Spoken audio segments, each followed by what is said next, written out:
Hello mga kabahag, kamusta po kayo dyan? Sana lahat kayo ay okay. Today ay magluluto po tayo ng flaming sinigang. Ilagay na natin at pagsamasamahin itong mga ingredients. Gumamit ako ng whole peppercorn at gumamit din ako ng onion. Pagkatapos garlic. Lagyan din natin ng rock salt. And syempre, ang pinakahuli itong lemongrass. Optional lang po, pwede rin kayong gumamit ng bay leaves. O siya, isa lang na natin itong karne ng baboy.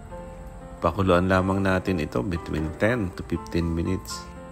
Then that's it.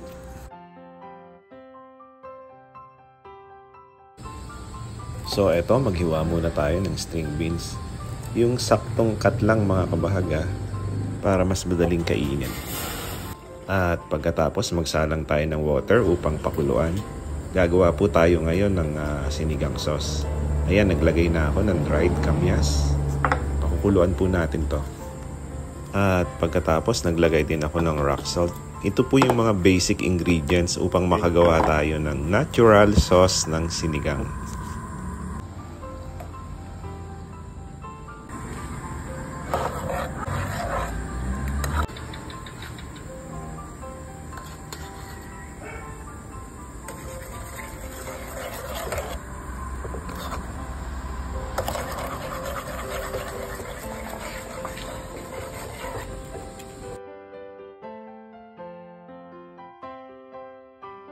Halo-haluin lang natin para mas madaling madurog itong mga kamyas.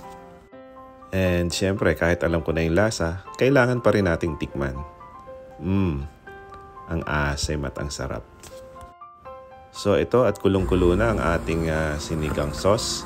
Ang hinahanap po natin dito ay yung malapot na malapot. Yun po ang gusto kong mangyari rito. And tanggalin na rin natin itong mga kamyas. Okay na siya. I-extract pa natin. And pagkatapos, naglagay ako ng butter. Isusutay lang natin itong ating mga ingredients. Ito yung pang-garnish natin mamaya kapag luto na. Isa lang na natin itong mga string beans. Gagawin ko lang itong half cook. Normally, dito sa Manila, ang ginagamit ko dyan ay yung French beans. But since nandito ako sa Mindoro, sobrang hirap makahanap at makabili nitong French beans. And ang ginagamit ko rin dyan sa aming restaurant, yung cherry tomato. But since nawala ngang cherry tomato rin dito sa Mindoro, gumamit na lang ako ng natural na kamatis. So ako naman ay madaling mag-adapt. Kung ano lang yung meron sa paligid ko, yun ang ginagamit ko. So ito, nakita niyo naman yung ating kamatis. Ito ay local produce ng mga farmers dito sa Mindoro. Pumili lang ako ng pinakamaliliit. Okay na rin yun.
So paano guys?